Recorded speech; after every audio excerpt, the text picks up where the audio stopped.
We're at Road America for the 2025 Mama Spring Rally, and behind me I have the 2025 Kia K4 GT Line Turbo, and the color is Morning Haze.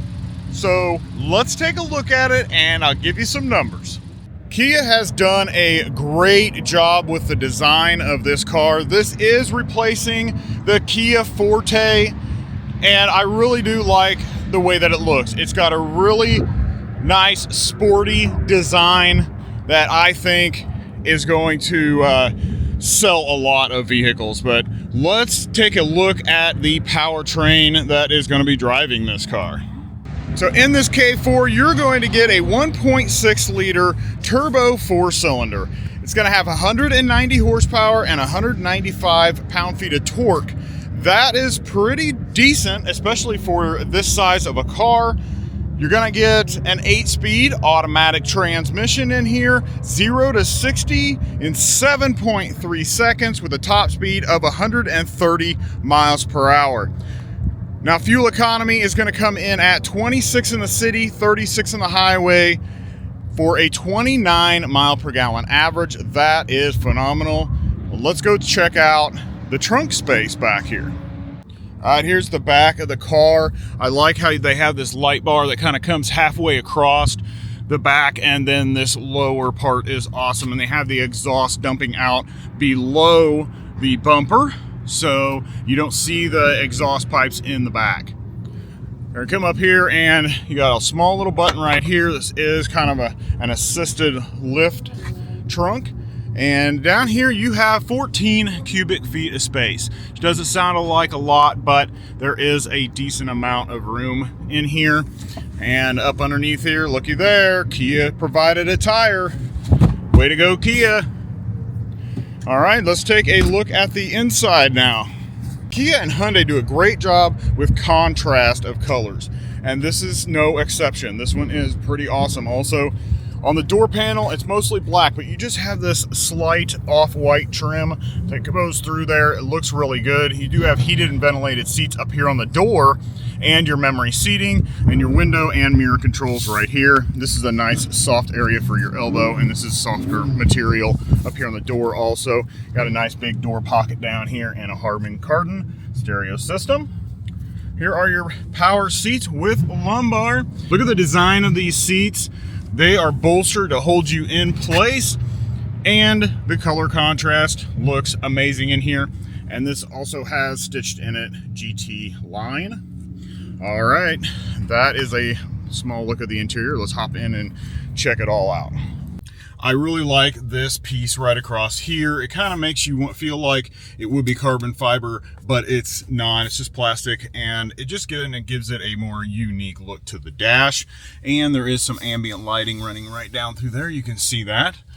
Up here, kind of softer material, not too bad. Down here, you got a glove box. It's actually pretty good size. Come across here, you see this giant, I believe it's a 24-inch screen going across here. We're going to settle in on the driver's display here, fully digital. Everything up here is digital, and in the center you can flip through a few different menu choices, menu options, which is nice. There are a few different pages that you can go through with all your settings and all of that type of stuff. And this one has a speedometer on the left, RPMs on the right, and generally there are ways to change that around.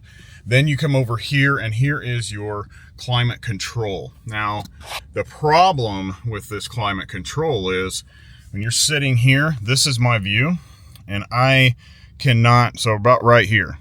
So you can't see that climate control at all. So you actually have to look around the steering wheel to actually be able to see that. I don't like that. They need to black this out, and they just need to move it somewhere else, move it into the infotainment screen or something, because that is not helping anybody. This is the normal screen for Kia, and pretty easy to use. You've got home buttons. It just takes you where you want to go. Here are your maps. Go to the home, and you can swipe across, and then that gives you all the other information that you would need. There's your setup, and then you can go into your vehicle. You got driver assistance, doors, lights, keys, all of those functions there. hopefully we will get this car for a longer period of time soon, and we can go more in depth into all of this stuff. But you do have some short keys across here, and here is your volume button. There are some temperature controls for the climate controls, so you don't have to see what's going on up here, but you have to change things here. Down here, you've got USB-C plug here, and you can set this to just charge your phone or do USB and charge.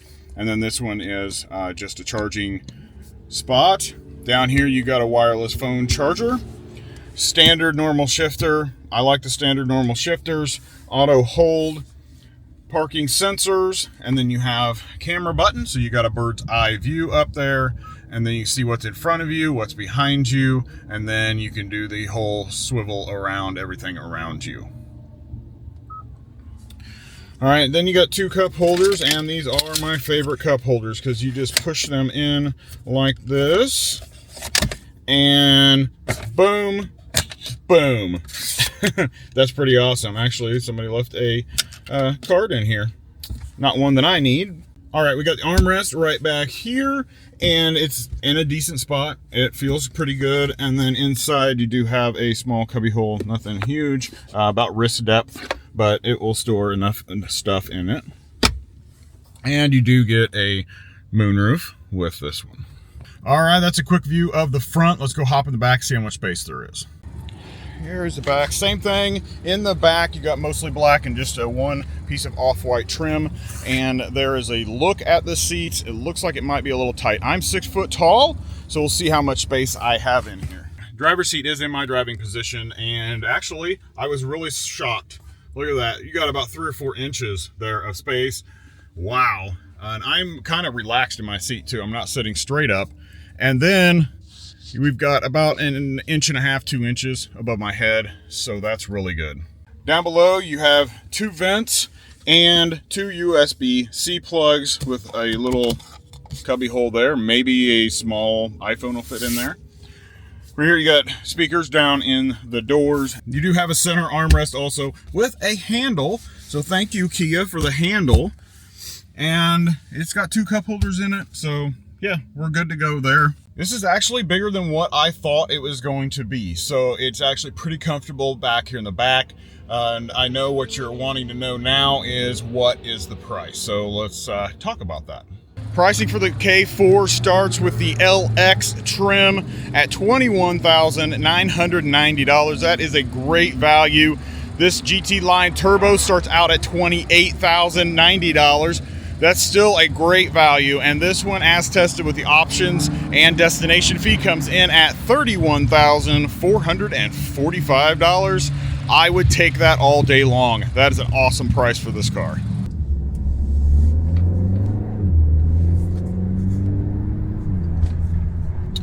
Okay, Kia K4. This actually feels like a really sporty car. It makes you want to press the accelerator and go. I am really flying and not meaning to. Like I said, this is replacing the Forte. So here are the railroad tracks we've been hitting. Let's see what happens. Oh, we caught some air. Whoops.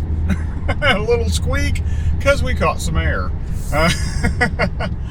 That's a fun railroad track, isn't it?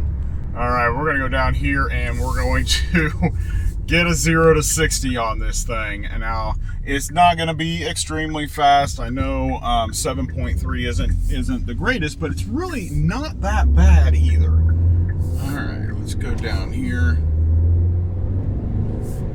There's a truck coming, so we're going to get down here real quick. Nope, it turned. All right, we're going to get down here. All right, now brake torque. 1, 2, 3, go. Took a second for that turbo to kick in, but ooh, it's got some kick to it. Nice. All right. Yeah, this is a sporty car. Wow. Okay. Couple things that I don't care for. So I like to sit a little closer to the steering wheel because I like to feel like I'm driving a sports car. And with this one, the seats are really short. So nothing is touching between my leg and the seat. I mean, from my mid-thigh, I have nothing underneath my legs. I feel like my legs are all propped up. Hopefully I can get that in the video where you guys can see that there is just no support for my legs underneath here. And I don't think that's going to be great for long distance driving. Even tilting it up really doesn't do anything because it's not a long enough seat out underneath my legs. So that just really doesn't do anything. So that is my biggest problem with this so far. Everything else in here I think is laid out really nice. All right, and there's Land Cruiser. These are our curvy roads, and I am right at 40, and we are whipping around these without any problem. Got some blind corners, so do have to slow down a little bit because you just never know what's going to be stopped in front of you as you come around these corners. But this is handling them great. It's really comfortable. I thought it was going to be really like stiff, and since it does look like a sporty car, but it's really not that stiff.